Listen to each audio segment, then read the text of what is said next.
انسانی جسم دنیا کی پیچیدہ ترین مشین ہے، موسٹ کمپلیکیٹڈ سٹرکچر.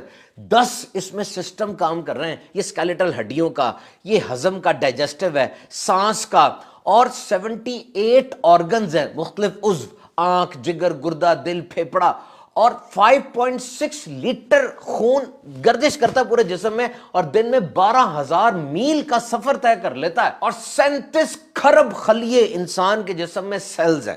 اور اب میڈیکل سائنس کی ساری تاریخ اور ساری تحقیقات پڑھ کے دیکھ لیجئے، روزہ ان سب کو ریفریش کر دیتا ہے، تازہ کر کے ساری صفائی کر دیتا ہے. اب دیکھیے نا، کھانے کا ہضم ہونا، ڈائجیشن، یہ بڑا اہم کام ہے. جب آپ کھانا کھاتے ہیں تو پیٹ میں مشین چلنا شروع ہو جاتی ہے. ایملیس، لائپیس، بائل، گیسٹرک جوس، سارے انزائمز آتے ہیں اور کھانے کو ڈائجسٹ کرتے ہیں، ہضم کرتے ہیں. اور اس وقت چونکہ کام ہو رہا ہے پیٹ میں، خون کا دباؤ بھی پیٹ کی طرف ہو جاتا ہے، اور پیٹ کو پھر بھی پورا خون نہیں ملتا، وہ تھوڑا سا ادھر ادھر سے چرا بھی لیتا ہے، کیونکہ یہاں کام ہو رہا ہے. جس طرح جب انسان کو غصہ آتا ہے نا، تو خون کا بہاؤ وہ ہاتھوں کی طرف ہو جاتا ہے، کیونکہ ہو سکتا ہے اب ہاتھ کو استعمال کرنا پڑے. اور یہ مشین تو سارا دن ہی چلتی رہتی ہے، لیکن روزے کے دوران یہ مشین رک گئی، پیٹ میں کھانا نہیں ہے، تو دماغ کو اب موقع مل گیا کئی دوسرے کام کرنے کا، اور وہ طاقت جو یہاں لگ رہی تھی اب وہ دیگر کاموں کی طرف لگے گی، جس میں ایک اہم ترین کام وہ ڈی ٹاکسیفیکیشن ہے،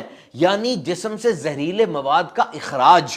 اور یہ جاپنیز سائنٹسٹ یوشیموری اوسومی کی جو تحقیق ہے، لائزوسوم ری سائیکل، کہ اتنی مشین جب چلتی ہے اس میں فاضل مواد، ٹاکسک مٹیریل، زہریلی چیزیں پیدا ہوتی ہیں نا، گند پیدا ہوتا ہے. ایک تو یہ کہ وہ گند نکل جائے، اور روزے کے اندر ایک اسپیشل ری سائیکل مشین ایکٹیویٹ ہو جاتی ہے. اور وہ کیا کہ یہ فاضل اور گندا مواد یہ فائدہ مند چیز میں تبدیل ہو جاتا ہے. اور ویب ایم ڈی میں پبلش ایک آرٹیکل کے مطابق یہ جو ڈسپلنڈ ہنگر ہے، نظم و ضبط کے ساتھ، کہ ذہن بنا ہوا ہے صبح کھاؤں گا، پھر پیک آورز میں بھوکا رہوں گا، پھر آخر میں کھاؤں گا، اس حالت میں جسم میں جو خون گردش کر رہا ہے نا آپ کا، اس میں گند کم سے کم ہے، صاف خون گردش کر رہا ہے. اور یہ صاف خون کی سپلائی جب برین کو ملتی ہے، کلینر تھاٹس، بیٹر میموری اور انکریز شارپنس، یعنی پریشان کن نہیں بلکہ اچھی سوچیں آئیں گی، میموری، یادداشت تیز ہوگی، اور انسان کی کریٹیوٹی، کچھ نیا سوچنے کا اس کو ملے گا. اور یہ تو بالکل کلیئر ہے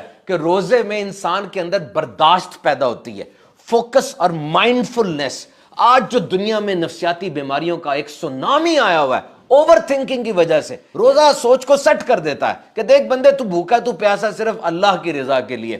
مائنڈ سیٹ ہو گیا، فوکس سیٹ ہو گیا، اور اب یہ اچھلتا کودتا دماغ وہ بیلنسڈ اپروچ میں آ جائے گا، اعتدال کے اندر آ جائے گا. اور اب جو دنیا میں 2 ارب سے زیادہ لوگ اوور ویٹ ہیں، ان کا وزن زیادہ ہے یا خطرناک حد تک زیادہ ہے، تو دیکھیے under proper medical guidance fasting can prove to be an effective, surest and easiest way to shell out excessive fats with an acceptable amount of side effects. صحیح طریقے سے روزہ آپ نے رکھا ہے تو جسم کی زائد چربی گھلنا شروع ہو جائے گی. دیکھیں آخری کھانا کون سا کھایا تھا؟ سحری کا نا. 9-10 بجے تک اس کی طاقت ملتی رہی، اس کے بعد طاقت تو چاہیے، کھانا نہیں ہے، تو جسم میں جو زائد چربی ہے وہ گھلے گی تاکہ انرجی ملے. اگر ایسا ہوا کہ جناب افطاری میں کھانا کھایا اور پکوڑے، سموسے، دہی بھلے، فروٹ چاٹ، بہت کچھ کھایا، اور تھوڑی دیر بعد کہا کھانا لائیں، تو پہلے والا کیا تھا؟ وہ تو افطاری تھی، کھانا تو اب کھائیں گے. اور اس کے بعد رات کو پھر سحری میں، یعنی سحری میں اس لیے زیادہ کھا رہے ہیں کہ سارا دن بھوکا رہنا ہے، اور افطاری میں زیادہ کیوں کھا رہے ہیں کہ جی سارا دن بھوکے رہے ہیں. تو اگر اس طرح کریں گے تو ڈیزائربل ویٹ لاس نہیں بلکہ انڈیزائربل ویٹ گین ہو جائے گا، وزن کم نہیں بلکہ وزن زیادہ ہو جائے گا. تو واقعتاً یہ neuro protective, cardio protective, brain protective, پورے جسم کے ایک ایک عضو کی. اور واقعی روزے میں تو شفا ہے، کیونکہ اللہ کے پیارے اور آخری نبی صلی اللہ علیہ وسلم نے ارشاد فرمایا، روزہ رکھو تندرست ہو جاؤ گے.